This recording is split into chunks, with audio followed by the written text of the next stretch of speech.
Hey, this is Jason Sean Alexander, creator and artist, writer of Empty Zone, and the artist on Spawn. You are listening to 11 O'Clock Comics.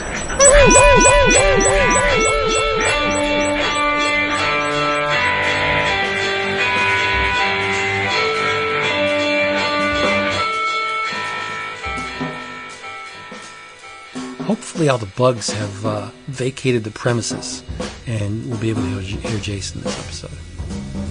We'll see. It's been a couple days. We'll find out. I don't think they believe you. How dare you? How dare you? I don't think they believe you. It's okay. What's she up to these days? I don't know. She just kind of vanished. She's still fighting that climate fight? Oh, yeah, she definitely. There was something recently. Not all that recently. I think sometime last year I saw her name in something. Good for her. Yeah. It's amazing that someone speaking the truth can piss off a bunch of people like she did. Ruth Earth, man. Yeah. Yeah. Big time. Just bury your head in the sand. You'll be okay. Until the wave comes. Yeah. Oh, she was arrested at a climate protest at Hague. Good girl.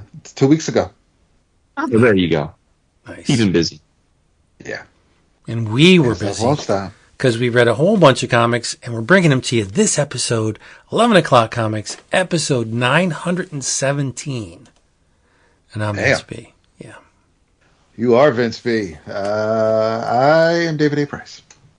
Indeed you are, and I, of course, am Tinkerbell, but you can call me Tink. Oh, I see what you're doing. Continuity.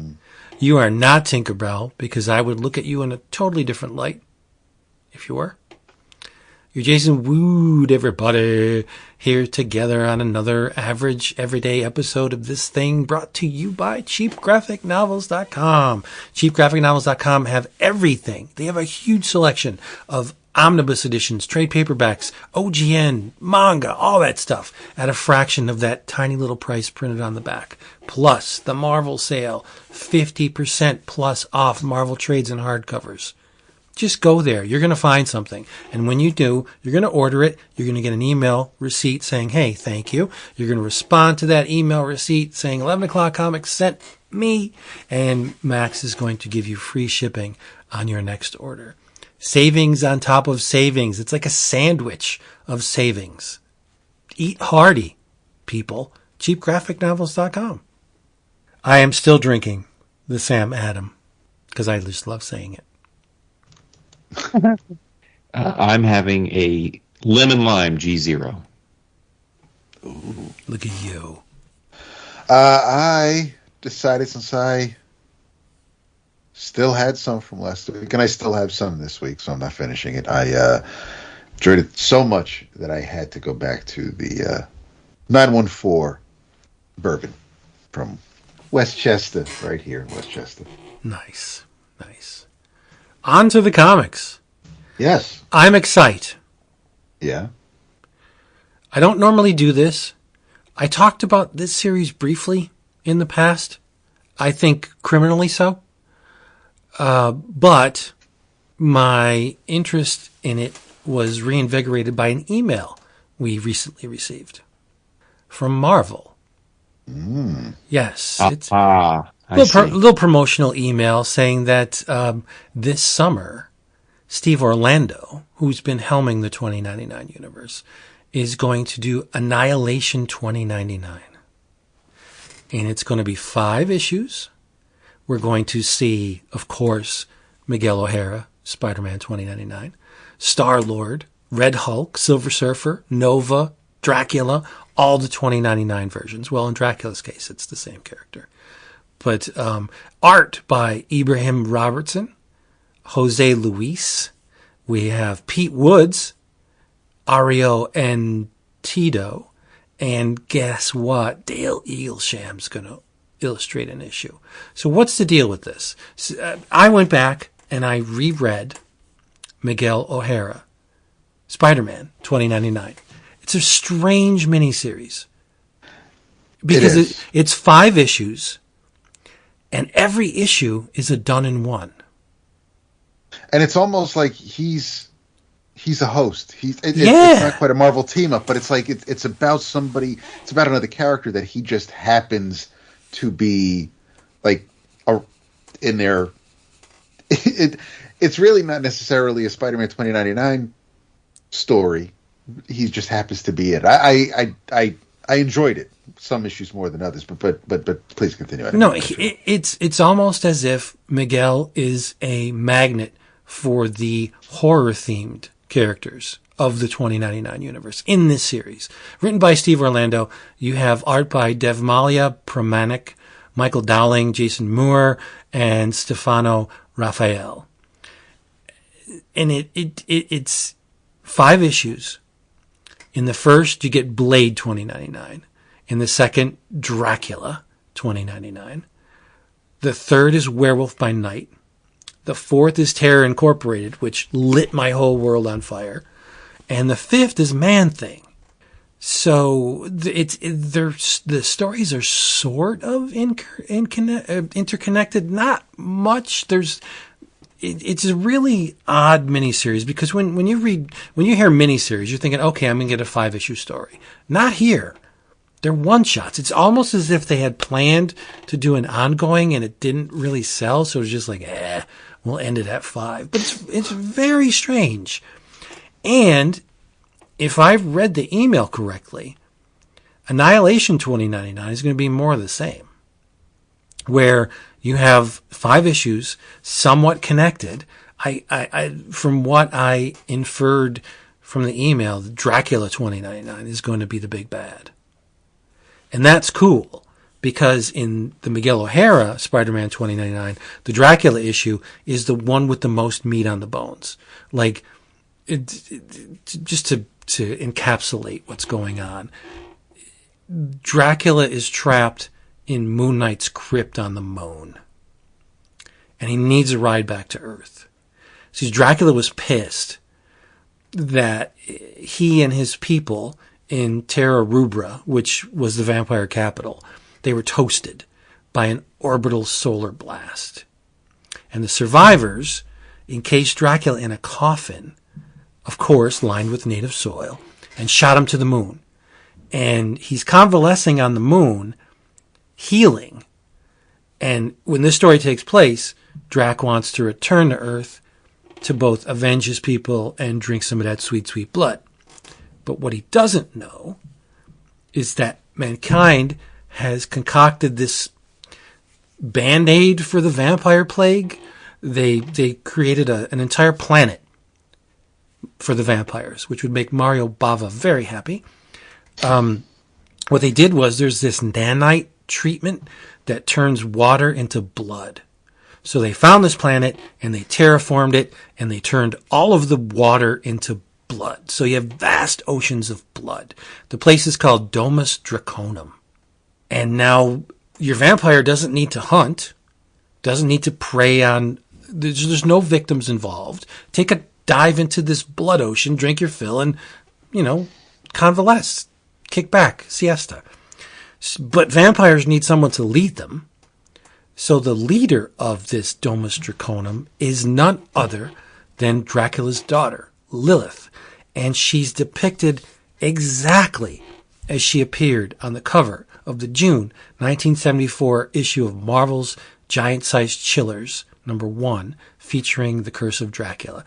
It's an ersatz Giant-Sized Dracula #1 without the name. Because if you go back issue diving and you want to buy all the Giant-Sized Dracula, you will find that there's not a Giant-Sized Dracula #1. It's this book, Marvel's Giant-Sized Chillers, featuring Curse of Dracula #1. So anyway, I'm looking at Lilith and this Dracula thing. I'm like, oh, this would be really cool as a premise for something bigger. Because Dracula's pissed. His people were annihilated, hence the name. And now Dracula wants revenge. That's what I'm thinking this Annihilation 2099 is going to be. But it's cosmic, right? You have Nova 2099 and Silver Surfer. I don't know how Red Hulk 2099 plays into it. But you give me Red Hulk and I'm happy, right? I'm just excited. Because this miniseries, Steve Orlando's doing a really good job, I think, with the 2099. Taking the Wayback Machine, giving us something with which we're very familiar, and injecting a little bit of novelty into it. Because I don't remember ever, I bought all the 2099 books. I don't remember ever seeing Dracula enter the picture. So that's a good thing as far as I'm concerned. I'm jazzed for this. I know Jason's mileage may vary. He'll probably humor me and let me talk about it. But at least I can get Dap, the more sensible comic book reader, to come on board with me and read this thing. I will. I'll be there. Because I did read the 5-issue Miguel O'Hara, and that was weird. It's because we've had Symbiote Spider-Man 2099, we've had just Spider-Man 2099 relaunches. Symbiote Spider-Man 2099 is not a bad book. I've been reading it. Just 2 issues today. It's not bad. Yeah. I've got the first issue somewhere here. What it did. This miniseries. There was one thing that of course I had to laugh at, and that was so it's Miguel O'Hara, Spider-Man 2099. That's the title of the book. It's not like it's the same Spider-Man 2099 book from 1990 whatever. But the 3rd issue of this limited series says this is the 100th legacy issue. I love it when it always cracks me up. It's so... That's Marvel. I know. Yeah. It's silly but I thought the art across all 5 issues was pretty good. I liked some more than others. It's funny that Vince says that the issue with the most meat on its bones, the one that of course featured Dracula, the hero that enlisted Miguel was Moon Knight, who's barely in it because they're barely alive in the story, and it's a woman. And it's yes, Khonshu is a woman. But yeah, so we've got Blade, we've got Moon Knight, we've got Werewolf by Night, Terror, and a techno warlock looking man thing, and it was I didn't know what to expect. I read the first issue and I'm like, oh, okay, that was a complete story. And then I read the next one and I was like, oh, okay, I see what we're doing. Yeah, it's really strange. We're doing a it's a very atypical approach to the miniseries. But if I'm being totally honest, and I always am, the Man Thing issue was my least favorite. Like I expected a techno-organic Man Thing because it is 2099, but you don't mess with my Man Thing like that. I also wasn't thrilled with the antagonist in the issue. They did kind of get a bit weaker as the series continued. I mean, even the Terror was interesting, but it was more for shock and violence. I think Terror's a great character. I've always liked that character because it comes from the Powerverse books and Critical Mass and St. George. Is that Powerline? Powerline, yes. Those books. That's where Terror came from. And I've always loved the character. I thought it's a really neat character. It has to replace organs and stuff. It's cool. But I thought the art was serviceable. They were also all for the most part, they were all also about revenge. Okay. Well, it's a big thing. Yeah. It is. Yeah. It's not, the visual depiction of these stories was like fine, serviceable to good. There wasn't an issue that was like, holy mackerel, that's a beautiful looking issue. It's an okay looking book. The meat for me was the storytelling, where I thought Orlando did a really neat job just manipulating what we know and the novelty aspect of it, like injecting new blood, pun intended, into the 2099 universe by sticking Dracula into it. That's really fun. Because it is the same Dracula, because he even berates Miguel for not being the Dracula that he knows, or the Spider-Man that he knows. He's like, you're not that guy. So it's fun. But it is, yeah. As I mean, as a we all springboard to other things, I think it's a fun little time waster of a series. It's I hate to say this, but it's visually it's not going to win any awards. But if this miniseries plants the seeds for greatness down the line, then I'm good with it. And I enjoyed it as it is, but it's the potential inherent in this series that really has me going. Like, I think Blade 2099 is a great character. He needs to eat meat. He's a zombie, but a vampire zombie. But he doesn't want to prey on the innocent, so he 3D prints meat. That's fun. That's a cool little way to solve that problem. That's clever. That's clever. Yeah. And Bradshaw's covers are pretty cool too. The Bradshaw's covers are great. Yeah. Yeah. But I think since we all know who Miguel O'Hara is, we all know who Spider-Man 2099 is, whether you were reading the comics or you watched the two movies, that's not a character you really need to get to know. So I thought the idea, the conceit of, like Vince said, of having supporting guests show up, then at least it lets you know. And these are characters who could very well, they kind of all, maybe you could say, owe Miguel a favor, and he'll cash it in during the Annihilation event. So you could see the floor plan for this entire series. It's all the Marvel monsters. In the first issue, Miguel's mother's bitten by what looks like a zombie, but it's not. It's a person exposed to this virus that was supposed to make the human organism immortal. No sickness, no aging, no death, and instead it makes them super strong, friggin' mean, and entirely willing to pass on the contagion. So you get Tomb of Zombie in the first one, you get Tomb of Dracula in the second, you get Werewolf by Night.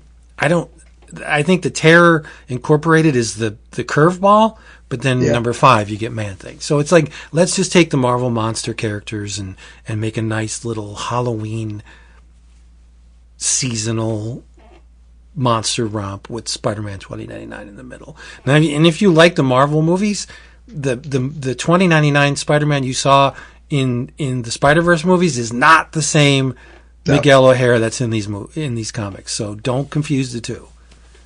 The one in the movies is only Spider-Man 2099 in name only.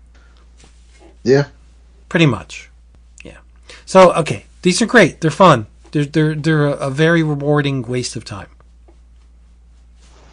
I think that's... It's a waste of time if you got joy out of them. No, what I mean was, we just engage in pastimes that expend what time we have on this planet. So if you're expending time on this, yes, I guess I shouldn't say it's a waste of time. It's a very worthwhile expenditure of a couple hours.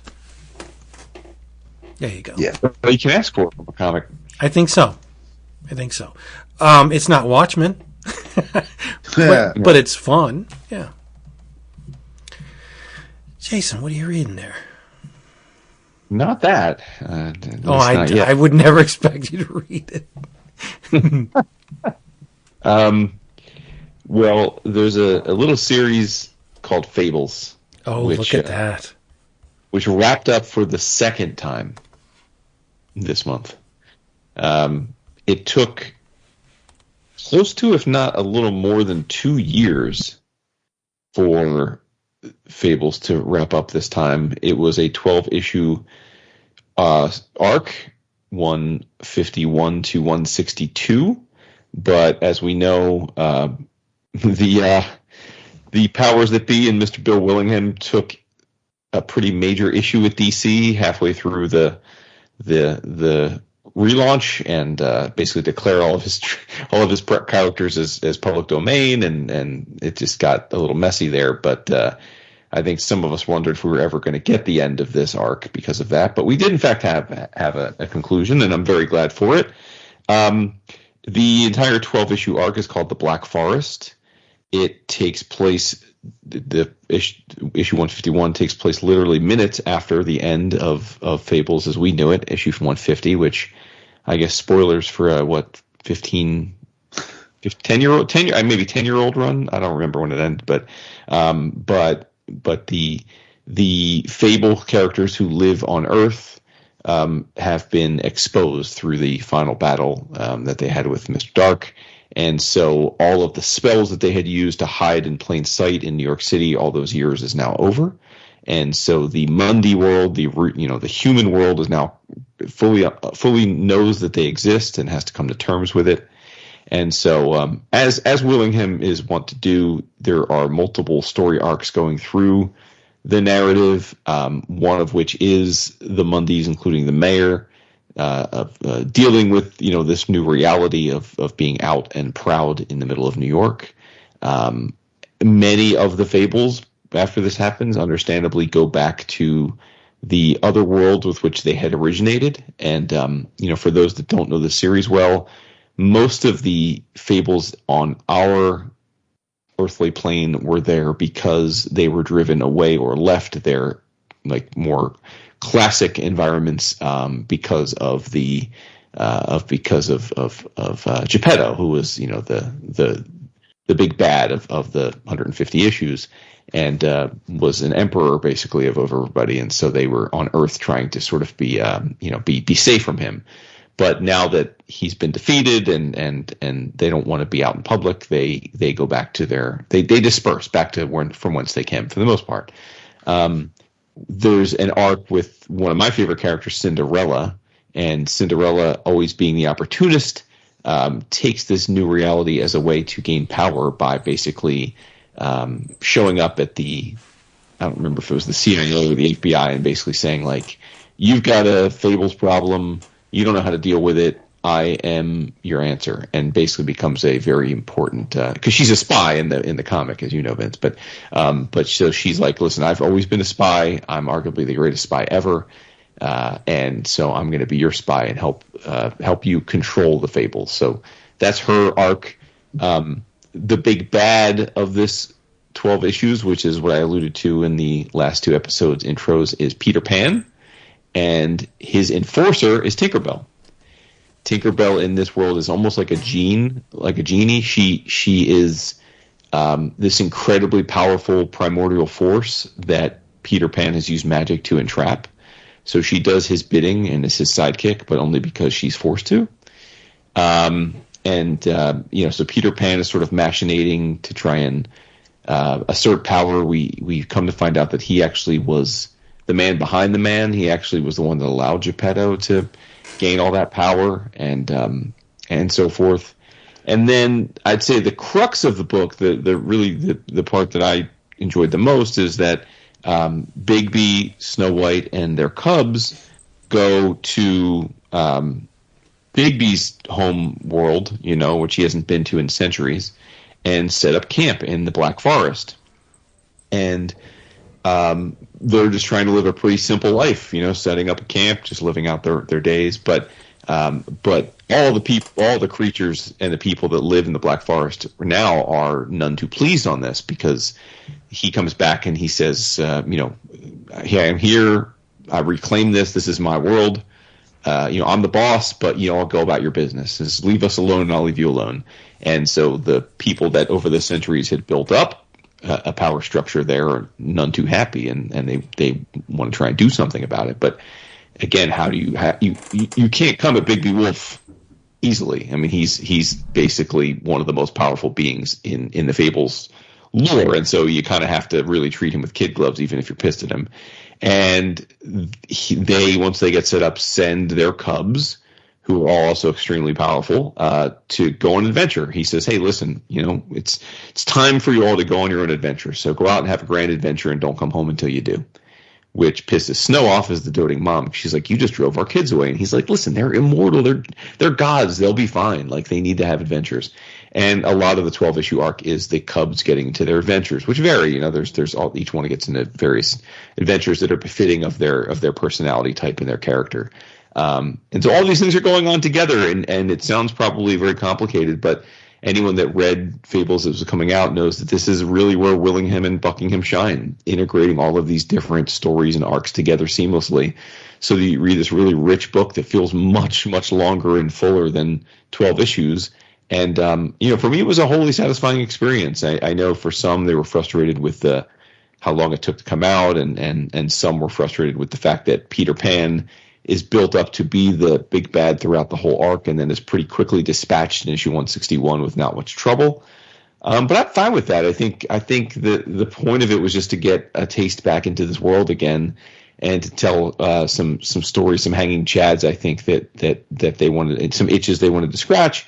And I think Peter Pan was just a vessel for that. I don't think, this isn't – it'd be one thing if they were bringing it back as ongoing and Peter Pan was going to be the big bad for 50 or 100 issues, but that wasn't the point here, so I don't really see that as a valid complaint, at least not from my eyes. And he's dispatched by Tinkerbell because, like a Jean, at one point during the sort of penultimate or the ultimate battle, the good guys free Tinkerbell from her captivity. And nothing like a woman scorned, right? So once she's free, she shows Peter Pan just how powerful she is when she's not under his control, and absolutely gaffles him. So yeah, I loved it.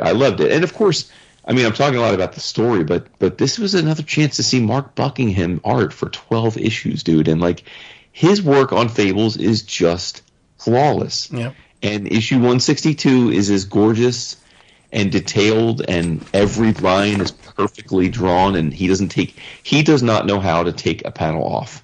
There's no John Byrne panels with no backgrounds. There's I'm not. Listen, we all love Byrne, but Byrne is the master of that. There are many books that he did where there were no backgrounds, and it was fine. It was fine for telling the story, but that's not Buckingham's style. Buckingham, not only is every panel beautifully rendered, and he never takes a panel off, but then, as you know, he draws these intricate borders around the pages of the book, which take an ungodly amount of time that most artists would say, what's the point? And I think he was as beautiful with issue 162 as he was with issue 1. And, hat tip to him. He's one of the guys we've never had a chance to meet because he doesn't come to U.S. cons very often, but I would really love for the chance to meet him and shake his hand because this is just top-notch stuff. So I'm really thrilled that it came back. I think it was really nice. I wouldn't have needed it. I mean, I thought it was one of those series that had a really fantastic ending when it did at 150. But I think since they did decide to come back, I certainly think they held up their end of the bargain. I enjoyed it quite a bit. Did it seem truncated at all based on? No, I mean, it was announced as a 12-issue series from the start. So it took a long time to come out, I think, because of that. But if you go back and look at the solicit for 151, it was the one of 12-issue series. So that's how it was pitched. So in this respect, you can go back home. I think so. I mean, I think your mileage may vary. I know some people on the Slack weren't as into the way things wrapped up because it doesn't really end.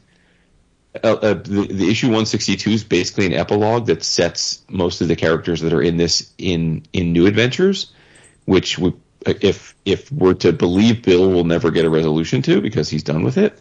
But I'm fine with that. That's fine. Like, I never have an issue with being brought into a world and then being brought out of it without some kind of grand conclusion. I think that's great. Just as long as you entertain me while we're in that world, it's totally fine to remind us that these characters are going to continue to exist. And of course they are. That's the point of them.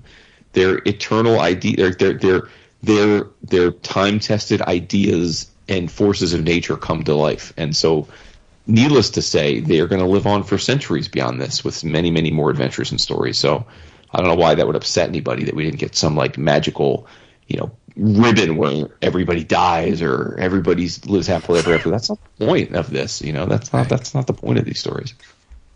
Did you not read the previous 150 issues? Yeah, exactly. Like, yeah, I did. Exactly. Yeah. There you go.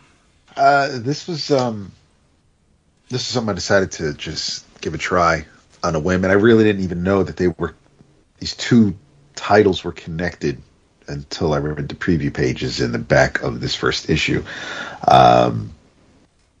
So, first book is called The One Hand.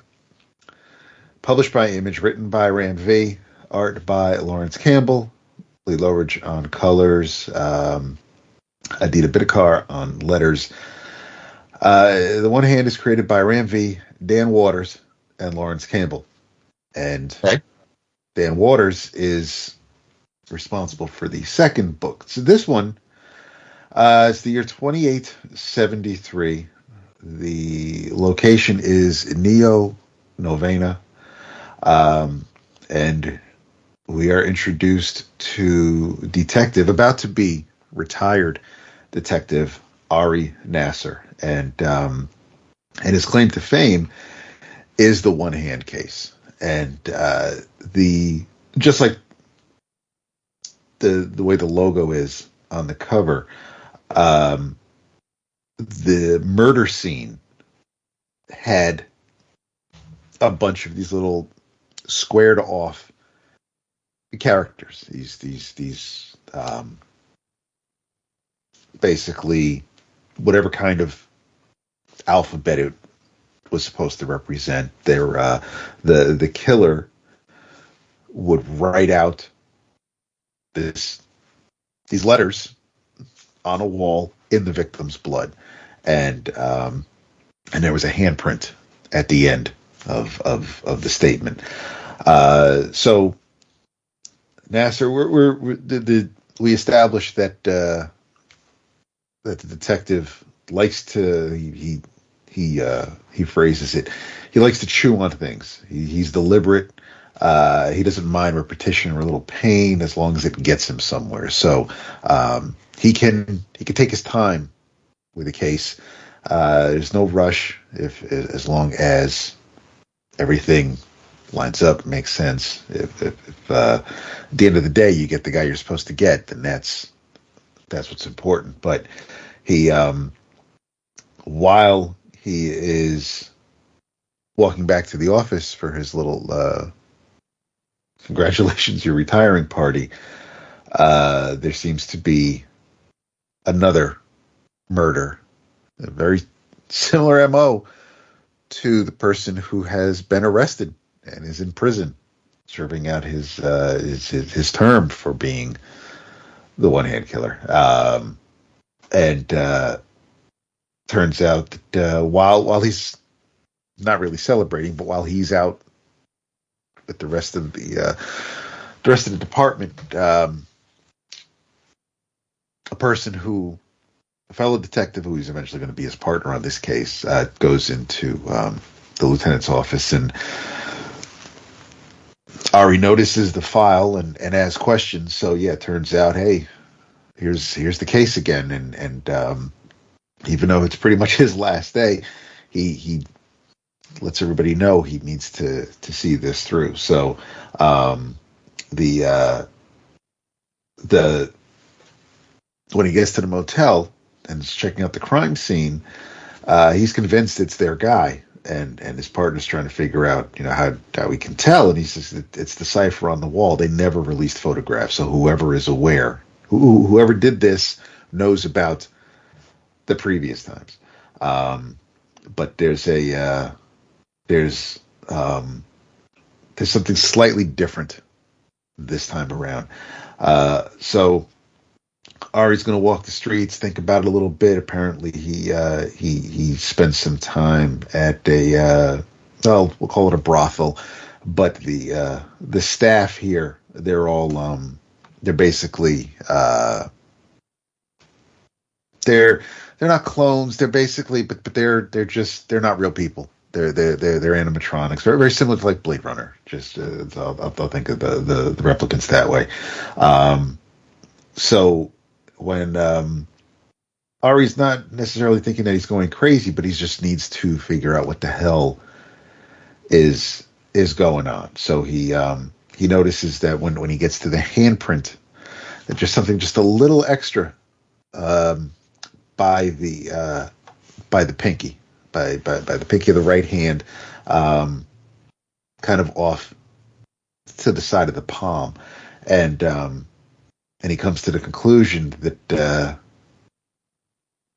suspect might have 6 fingers, and that is where the supplemental book is titled The Six Fingers. It's created by Dan Waters, Ran V, and Sumit Kumar. Sumit is the artist on this book. Lee Loridge is still your colorist. Bidakar is still your letterer. But this visually looks a little different. But this is actually from the POV of the killer, and the person who left the note is not necessarily somebody. Well, on the surface, he isn't somebody that you would think would do something like this. Johan is he works well. What he'd like to do is be an archaeologist. He goes to he attends a school where he offers all this information to his professors, and even though it's going to be a costly trip, he has everything planned out, and he opens up his binder and all the pages are missing. There's no idea what the hell happened to his work. So they're just like, all right, well, when you figure it out, come back to us. So he's on the phone with his girlfriend, reaches into his bag as he gets ready to work, because he's at the East End Peninsula Power Factory. He works at an area. He works where basically there's a lot of waste in this area. The batteries and basically just it's not. You got to wear the hazmat suit. It's not a good place to be. But he reaches his hand into his bag before he puts his bag in his locker, and he notices the red substance on his fingers. When he pulls his hand out of the bag, there seems to be like a rag or tattered paper. And he, even though he's supposed to do something with his girlfriend tonight, there was the storage overheated again, and there's toxic battery water all over their workspace. So he's going to suit up and clear the blockage so everybody can get back to work. Unfortunately, he's there, and he does clear it, and that's right when the well, again, I'll call them replicants, or cogs. They're there to fix the problem, but he already did, so they just pull him out of the room, and he goes to get checked out in the medical ward. And it turns out that even though he's got to take these pills, these anti-mutagen pills, it might be too late, because it does look like he's got something small growing out on the right, on the outer side of his right hand. I just thought the way that, and then we're introduced to his girlfriend, and Johan likes to manipulate and control situations, so I can kind of maybe see how he ends up being the type of person who would do this. Getting back to the one hand, Ari meets up with he goes to the prison to talk to the person he had arrested for the murders. That doesn't necessarily go the way anybody planned it, but it's seeing this mystery, seeing these two books, and actually, there was a moment that happened, I think, in the second issue of the one hand, that was a very subtle. If you've read enough comics, it's something that would stand out, but generally, just bumping into somebody on a sidewalk, you wouldn't necessarily think of it if it's a crowded street, rainy night. But somebody bumps in to Detective Masser on the street. That scene also plays out on Six Fingers when we see it from the other perspective. I'm curious to see. I'm interested in to see how it plays out as far as how Nasser ends up catching this guy, if he does. What Johan does as maybe whatever madness is he's struggling with is overcoming him. I I had no idea. I read the first issue, like I said, of the one hand, and it was interesting enough. Read the second one, and that's when I read the first issue of the Six Fingers, and then the third, and then the second. So I like the way they're staggering one on, one off. But yeah, I don't know where the hell we're going with this. It was completely out of the blue. Kudos to everybody involved in it. It wasn't something that I was expecting to check out from Image anytime soon. But I'm glad I did. I had no idea what the hell to expect, and really, I didn't know that there was supposed to be a kind of a second series to go along with it. It wasn't until I saw the preview pages and noticed that the logos of the books are very, very similar, down to the layout and the design of the covers. They do seem. I don't think you could read. You could probably read the one hand on its own. I don't know if you could read the Six Fingers on its own without knowing what's going on in the other book. But like I said, pleasantly surprised. Really curious to see where it goes from here. Yeah, if you haven't, I would. I'd suggest checking it out. Remember, cheapgraphicnovels.com, going to get you the stuff you want at the price you're going to pay. All the stuff we talk about at a fraction of the retail price, plus a massive Marvel sale. Hardcovers, trade paperbacks, all that stuff available to you at 50% off and sometimes more. What's to lose? Nothing. Plus, check out our Patreon page, patreon.com/11 o'clock comics. Bonus episodes, downloads, polls, pages and covers and drawings a day. It's just a whole lot of fun. Plus the people. That's the best part. Patreon.com/11 o'clock comics. I recently signed back up to the Desert Island Mystery Mail. Mm-hmm. I was doing it for about a year, and then it kind of the wave kind of receded. Like there was a couple of months that were really hot, and then there was a couple months that weren't.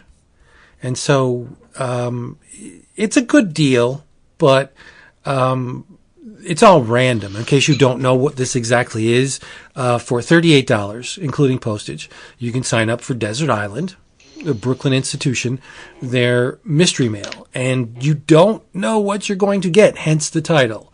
So you'll get some months click, some months don't. That's the whole mechanic. And there was just a couple, maybe 3 months in a row that didn't click with me. So I was like, I'll come back to this. And I did. Because on Instagram, they let a little clever bit of promotion out that in the next mystery mail, they were going to have a book by Pakito Bolino. And I'm a huge fan of Le Dernier Cri, and I'm probably mispronouncing that. That's how I roll. And Pakito is a very singular voice in art. Uncompromising, no holds barred, very explicit, very grotesque. And they let slip that he was going to have a collage book in the next mystery mail. So I'm like, sign me back up, baby. And it's called Undead. What it is an amalgamation of kitschy sideshow images, vintage comic book covers, tattoo art, extremely explicit pornography, anatomical images, mixed with Marvel covers and DC covers. I'm looking at Sergeant Rock right now. Bondage, luchadors, and for some reason, he has a penchant for the Amazing World of Gumball. Because Gumball and siblings show up more than once. And this is in the tradition of Hospital Brute, where they aim to offend. That's the whole thing. They just aim to elicit some kind of reaction in the viewer, more often than not revulsion. And I equate this art with the kind of it connects before language kicks in Mm-hmm. and thought. There's a narrative going on within all of these collages, and it's somewhat sequential in the fact that most of it is the same commentary, but it's not. It's very profane. There's a lot of fun poked at institutions, and if there's a sacred cow, chances are Mr. Bolino will eviscerate it within his images. Disturbing, to say the least, and it's not for everyone, but I really love his work, and hence the fact that I jumped back on. It's a full color. I don't know how many pages, a bunch. Full color magazine, just littered with shock value and eye candy. They even take the masthead for Bring On the Bad Guys. And there's, in the very same image, it's the Marvel Bring On the Bad Guys trade paperback masthead is there. And there's two women going at it very explicitly with Fred and Barney looking on. It's ball gags aplenty and lots of blood. It's great. So if you're adventurous and you're looking for something that you're probably not going to see anywhere else, then get yourself some Pakito Bolino's Undead. Sale to minors is forbidden. On the cover, he's got the green slime. One of my favorite movies of all time. Little green slime in the corner with, there's a lot of repetition of the eye. Injury to the eye, just plain eyes, anatomical drawings of the eyes. Eyes are very prevalent in this book. Whatever the narrative is, it's there. But like I said, it's not something that thought is not involved. And I'm not downplaying the art, but there's a connection between the viewer and art that begins without thought and without word. And that's where this stuff resides. Like, it's just an overall feeling of stuff that these pictures and words imparts. And then you can try and slice them apart and decipher them, but again, it's a language unique to Mr. Bolino, and you just got to experience it. You can't put words to this stuff. But I love it so much. So maybe pick it up at Desert Island, because they published it. Yeah, they published it. God bless them. They're good folks. Yeah. In your travels, I am not going to go too deep onto this, only because it's only the first issue of the sequel. Cannot wait to see where we go from here. But Minor Threats, The Fastest Way Down, picks up where shortly after the first Minor Threats miniseries ended, in Redport City, where the Queen Pen, aka, well, Playtime is the Queen Pen of Redport, but we're shown that, how things are being run in the city now that Stickman is gone, and the criminals are pretty much in charge, and with a bit of a little bit of a cliffhanger, introduced to some other characters that aren't real happy with how things played out in the first series. So we'll see what this group called The Action, how they're going to deal with Playtime and her crew.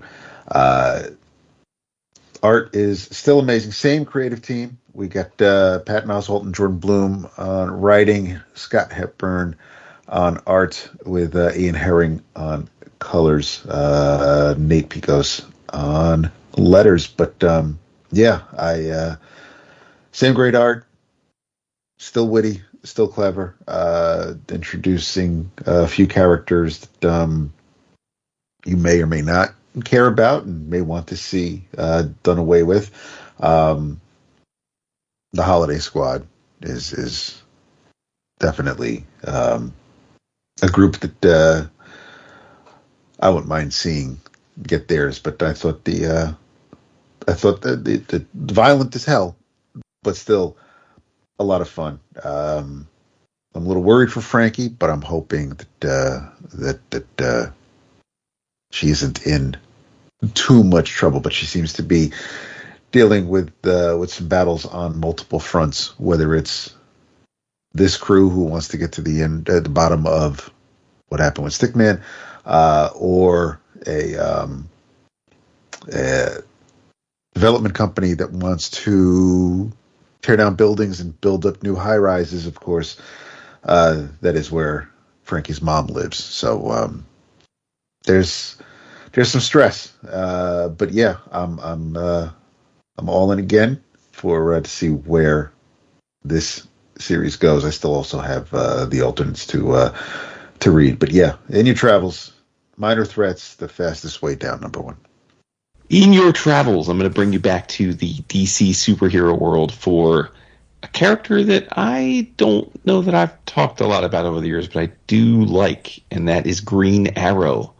I read Green Arrow 1 through 10 of the new launch, which was started mid last year by Josh Williamson, the writer who's these days like the writer du jour at DC. He's kind of like their big shocker these days, I guess.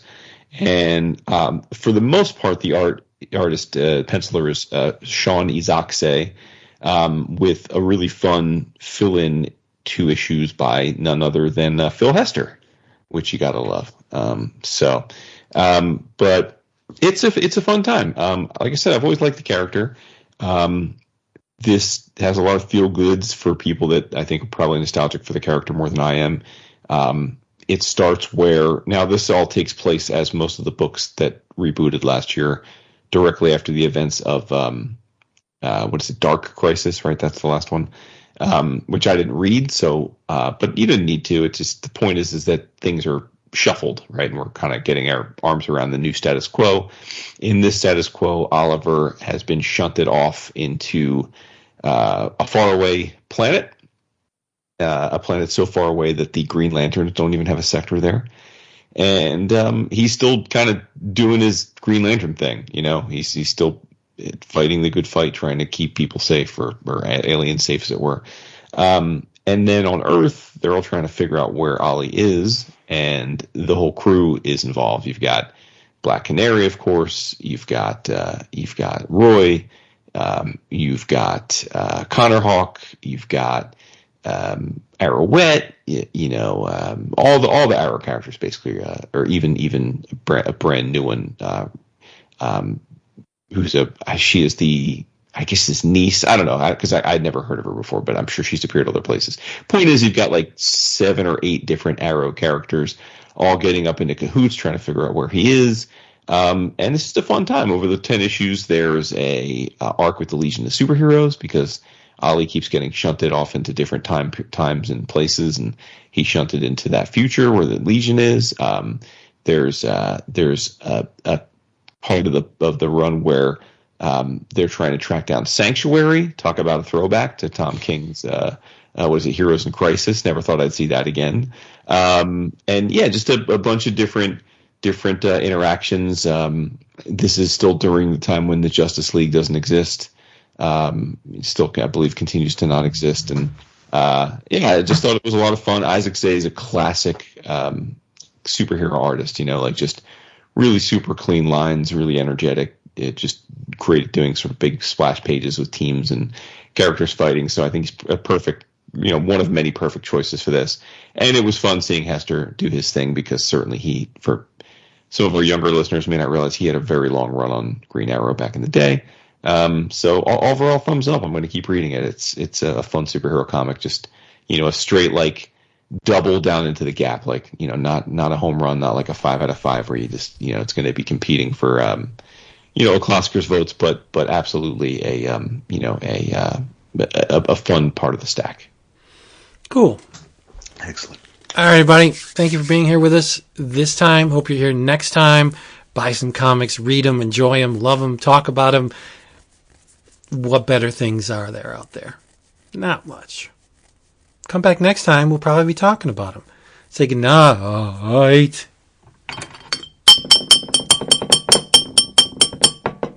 Warriors. Where's the music, dude? You can't do it. I told you, David. Good night. No PC, no music. You see these nuts. Yep. Tiny. Depends on the weather. Does the humidity affect them? Well, you know, they hang low in the heat. They squinch up in the cold. Okay. Yeah, that is lovely. Tell them how much you feel about them. Without mentioning your nuts. No, so much. Yeah. That's where my hands are. That's it for that one.